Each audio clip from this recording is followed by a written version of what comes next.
क्यों बोला? कह दिया मुंह से निकल गया। क्या निकल गया? मैं तेरे गाली दे दूं, तुम मर जाएगा। मोदी मोदी मोदी मोदी मोदी जी ने लुटते रहे, मोदी लुटते रहे। देखा बोलने नहीं देगा।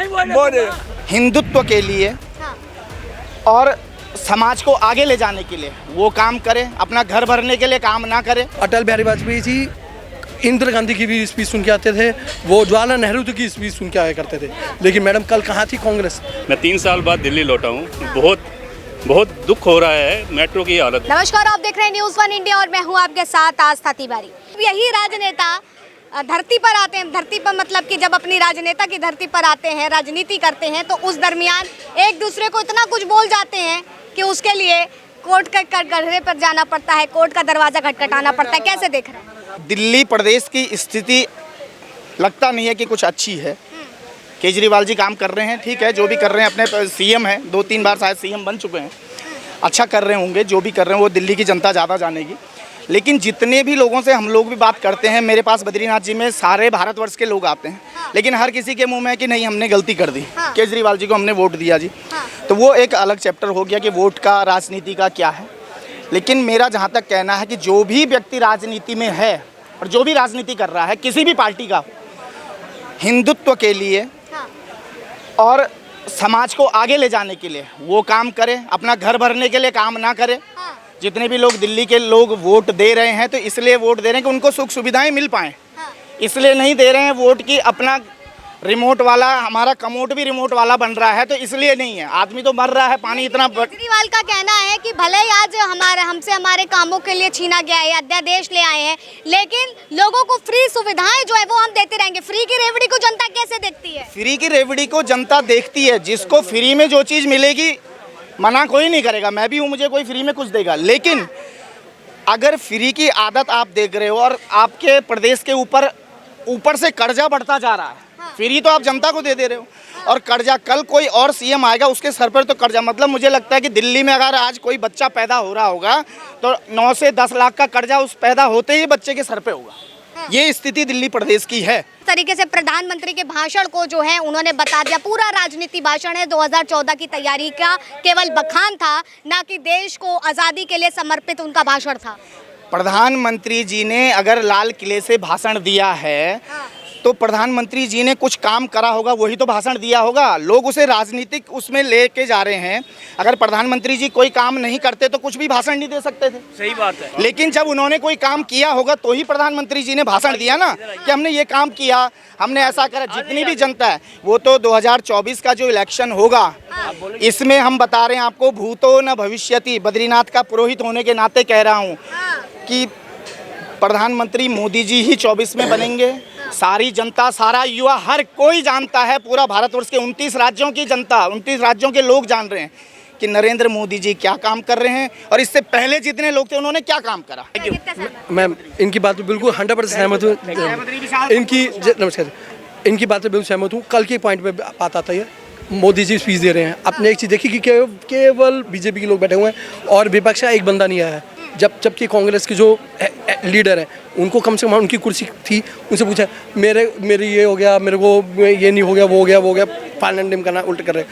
मैडम जी, हमने अटल बिहारी वाजपेयी जी की सुनी हुई स्पीच, उन्होंने एक बार क्या बोला था अटल बिहारी वाजपेयी जी ने 2004 में, जब मनमोहन सिंह जी 2005 में उन्होंने स्पीच दी। आप सुन के रहे, अटल बिहारी वाजपेयी जी व्हील चेयर पे थे उस टाइम पे, वो तब भी वहाँ पे गए और उन्होंने जाके उनका पूरा भाषण सुन के आए थे। अटल बिहारी वाजपेयी जी इंदिरा गांधी की भी स्पीच सुन के आते थे, वो जवाहरलाल नेहरू की स्पीच सुन के आया करते थे। लेकिन मैडम कल कहाँ थी कांग्रेस? कल कहाँ था कोई? जबकि केजरीवाल को आना चाहिए था, मुख्यमंत्री है, तुम्हारे प्रदेश में इतना बड़ा झंडा रोहन हो रहा है, कहाँ थे? रिजल्ट किस चीज़ का रिजल्ट पूछा जा रहा है? विकास का दिख रहा है। पहले 75 साल में इतना नहीं आता था, लेकिन 9 साल में रिजल्ट दिख रहा है कामों का। बिल्कुल दिख रहा है मैडम, बिल्कुल दिख रहा है। और यही सब सुनने के लिए हम 10 मिनट से यहाँ खड़े थे। ये जो चर्चा चल रही है, बहुत मज़ा आ रहा था। अनुभव किया इस चर्चा में आपने? हम सोचे आपका टेलीकास्ट रात को देखने की बजाय अभी लाइव देख लेते हैं। अच्छा। ओके, सबसे पहली बात, आप केजरीवाल जी की और दिल्ली की कुछ बात कर रहे थे। मैं 3 साल बाद दिल्ली लौटा हूँ। बहुत दुख हो रहा है मेट्रो की हालत देख के।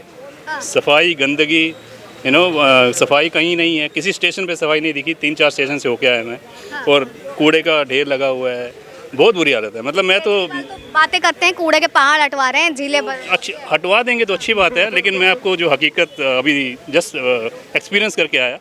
और जनता कहती है मोदी है मुमकिन है, क्या वाकई ऐसा है? सबका भरोसा, अपग्रेड कर रहे हैं, हर चीज़ को अपग्रेड कर रहे हैं। नहीं तो कौन इंडिया को कौन कहाँ सब लोग ऐसे बैकवर्ड एक कंट्री मानते थे।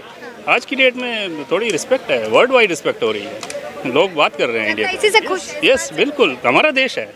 विपक्ष अच्छी सोच नहीं रख रहा है। विपक्ष कह रहा है हम महंगाई के मुद्दे पे बात कर रहे हैं, बेरोजगारी के मुद्दे पर बात कर रहे हैं। एक चीज ये बताओ, बेरोजगारी है, सबको तो गवर्नमेंट जॉब नहीं मिल जाएगी ना। अगर हिंदुस्तान गवर्नमेंट क्या भारतीय जनता पार्टी दे रही है, वो तो कह रही है आत्मनिर्भर बनो। हाँ, तो वो सही तो कर रही है। आप पढ़ लिए लिख लिए कोई जॉब स्टार्टअप करो ना। जॉब से ज्यादा पैसा आत्मनिर्भर इंसान कमा रहा है। देखिए, तो फिर आपने कैसे कह दिया विपक्ष के लिए कि गवर्नमेंट जॉब तो नहीं दे रही है? तो भारतीय जनता पार्टी विपक्षी तो ये मुद्दा लाती है बेरोजगार का। बेरोजगार का मुद्दा वही लाती है, रोजगार की दरें नहीं बढ़ रही है। नहीं बढ़ रही है मेरे साथ। आप आत्मनिर्भर बन जाओ ना, आप पढ़े लिखे हो, काम पे लग जाओ, महंगाई- काम पे लग जाओ, बस काम खत्म। काम पे लग जाओ, काम खत्म। काम पे लग जाओ, अपने आप पैसा आता जाएगा, आत्मनिर्भर होगे तो। मोदी जी ने 4 वादे किए थे इलेक्शन क्या वादे किए थे?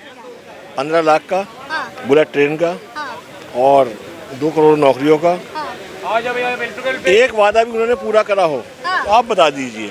हाँ। एक वादा भी, ये बीजेपी के भक्त हैं, इनसे पता करिए। बीजेपी के भक्त हैं। हाँ मैं तो हूँ सर, मैं मोदी का भगत हूँ। क्यों? अगर एक क्यों? वादा ही पूरा- उसने काम राक्षस किया। पता है आपको? राक्षस कहा जा रहा है ऐसे लोगों को। हाँ वो राक्षस कह रहे हैं। अब वो जैसे जे आदमी जब गिर जाता है ना, फिर उसकी संतुलन बिगड़ जाती है। अभी राक्षस बोला, कभी आतंकवादी बोलेगा, कभी कुछ और बोलेगा, क्योंकि उसका संतुलन बिगड़ चुका है। हाँ बस अब उसकी है नहीं। आतंकवादी तो किसान थे भाई, जो बॉर्डर पे बैठे थे, वो जो बैठे थे ना, आतंकवादी खालिस्तानी वो थे, आतंकवादी। आप इसको ये भाई ये बोल रहे हैं कि मोदी जी ने 4 वादा किया था। 4 वादा किया था। एक वादा तो किया था उसने राम मंदिर का वादा किया था, वो पूरा किया। अब उसने 370 की धारा बोली थी, वो पूरी कर दी। हाँ, तीसरा वायदा ये कि मैं हर साल 2 करोड़ को नौकरी दूंगा। ये शब्द मुझे कोई बढ़ा देवे तो मैं मान जाऊंगा। बेफिक्र रहिए, 2024 में ये चश्मा आपका उतर जाएगा। 2024 में मोदी जी आ रहे, 400+ सीट विपक्ष कह रहे हैं। मैं इतना जरूर बतला रहा हूँ, मैंने भी कसम खाई है अगर मोदी जी का झोला न छीन लिया 2024 में। देखिए मेहताब जी बड़ी बात कह रहे हैं, झोला छीन लेंगे। बिल्कुल, देश को बचाना है मुझे। अगर देश जब ही बचेगा जब ये गोदी मीडिया हटेगी। मैंने भी कसम खाई है कि 2024 में तुम्हारा कुर्ता पैजामा उतरवा देंगे।